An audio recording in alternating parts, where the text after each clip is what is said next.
Not every haunting happens in a mansion. Sometimes the scariest stories unfold in the most ordinary neighborhoods.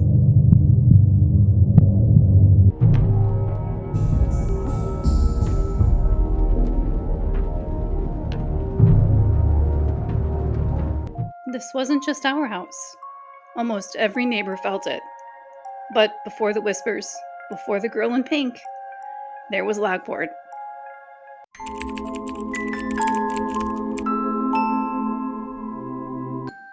Founded in 1837 at the Illinois and Michigan Canal headquarters, Lockport earned its nickname as the city that made Chicago famous. The canal linked the Great Lakes to the Mississippi, turning sleepy waterways into engines of prosperity. Long before Lockport was ever built, this land was home to the Potawatomi tribe. Their villages stretched across the woodlands and rivers of what is now northern Illinois. They lived in wigwams, followed seasonal migration patterns, and shared deep ties to the land, hunting, gathering, and fishing from the waterways that would one day carry canal boats. But everything changed in the 1830s.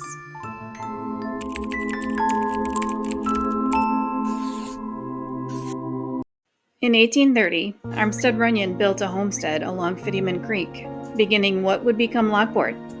With the canal's arrival and the railroad in 1858, the town boomed, built on Lamont limestone and a legacy of industry. Incorporated as a town in 1853, and again as a city in 1904, Lockport transformed from farmland to a thriving canal community. By the early 20th century, even when the canal itself was no longer needed and the grain trade died off, railways and oil refineries kept Lockport alive.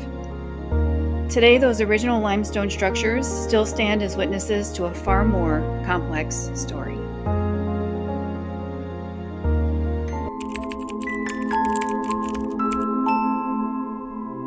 My aunt and uncle had the house built in a newer subdivision off of Farrell Road in Lockport.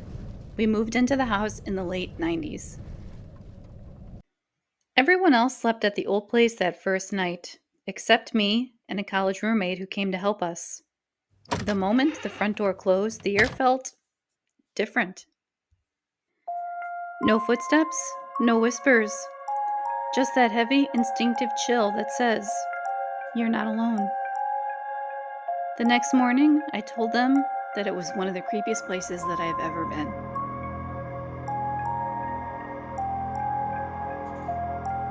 A couple of years later, I'm home from college, sneaking popcorn when everyone else was asleep for the night.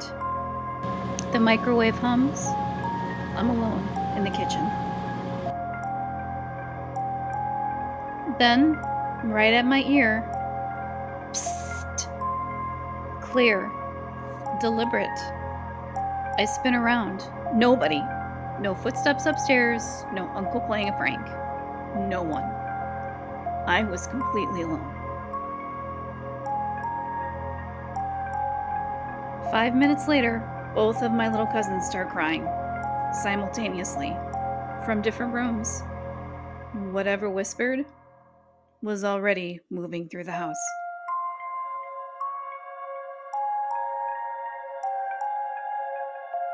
Later, after I'd moved out, I came back to dog sit. Just me and Buster, our awesome golden retriever.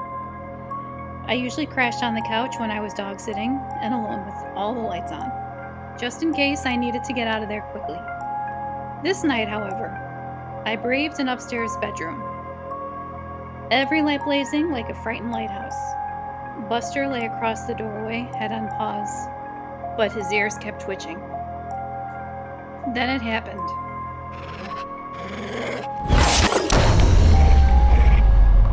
Something or someone moving, and then something falling.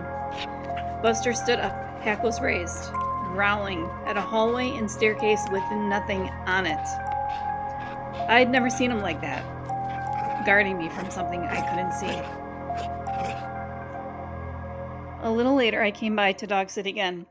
My cousins were older, both college aged.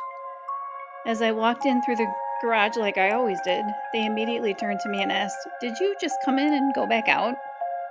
I was confused. "No, I just got here," I said. That's when they told me that they had heard the garage door open and close and saw someone come in. They had watched and heard the shadow walk in from the garage and down the hallway, thinking that it was their mom, or maybe me, until I walked in a short time later.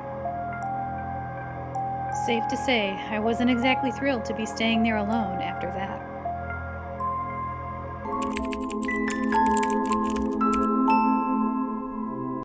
But not everything in the house was frightening.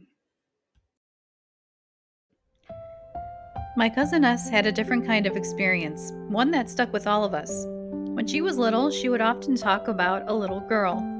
She named her Pink, a girl around her age who wore pink clothes. At first, it sounded like a typical imaginary friend, until strange things started happening. Pink wasn't threatening. In fact, she seemed playful, curious even. When the TV was on, the channels would start changing to Mrs. Doubtfire if it was on that day. Sometimes the TV would turn on by itself. Doors would close on their own. Doors would open on their own. Sometimes whispers would start whispering to each other out of nowhere.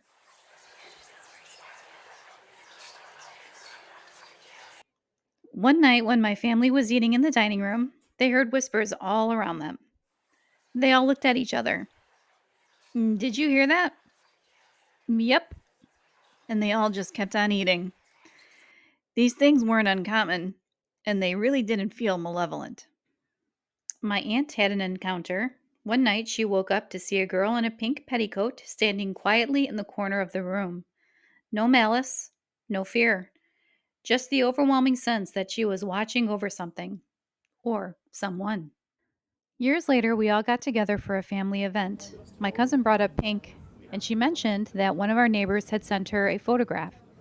In the photograph, it is a bunch of the neighborhood kids together, all happy. It was a sunny day, it was nice and warm, and the kids were having fun. But there was also something else in the picture that wasn't there that day with the kids. It gave me chills. It still gives me chills to this day. Pink wasn't the only presence in the house, but she is the one that we remember with a certain kind of fondness.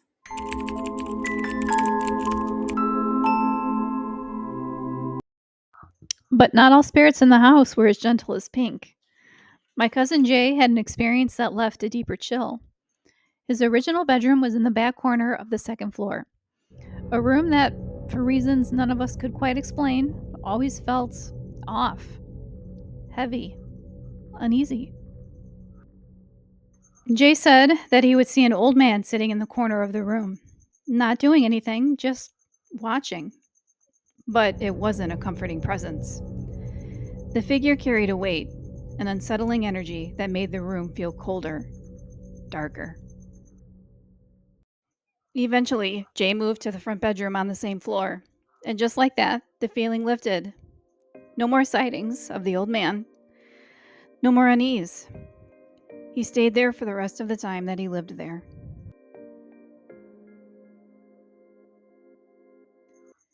Some rooms just seem to hold on to things, and sometimes they don't want to let go.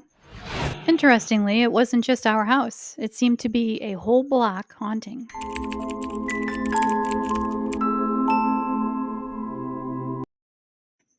The whispers didn't stop at the front door, and the shadows didn't stay locked inside.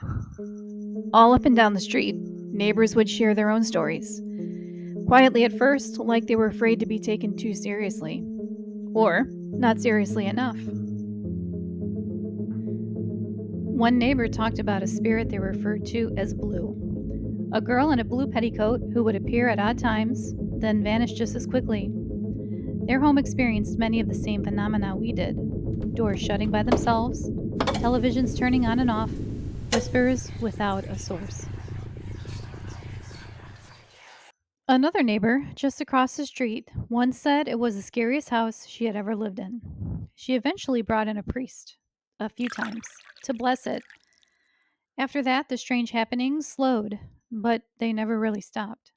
The entire block carried a kind of quiet tension, a feeling that we were all part of something unseen, something lingering, something that never fully left. Maybe it was the land, Maybe it was the past bleeding through. Or maybe some echoes really do linger longer than others. Our house was only one voice in a chorus of stories, each one whispering through the walls of our neighborhood. Pink, the old man, Blue down the street. These weren't just isolated events, they were part of something bigger. And I still wonder, who were they, really? What tied them to that place? Next Sunday, I'll take you deeper into the history of Lockport itself, from the canal that built the town to the eerie gravesites in Runyon Preserve. What else is hidden just beneath the surface? Until then, follow if you believe some echoes never fade. And remember, you never really know what happened before the foundations were poured. Until next week.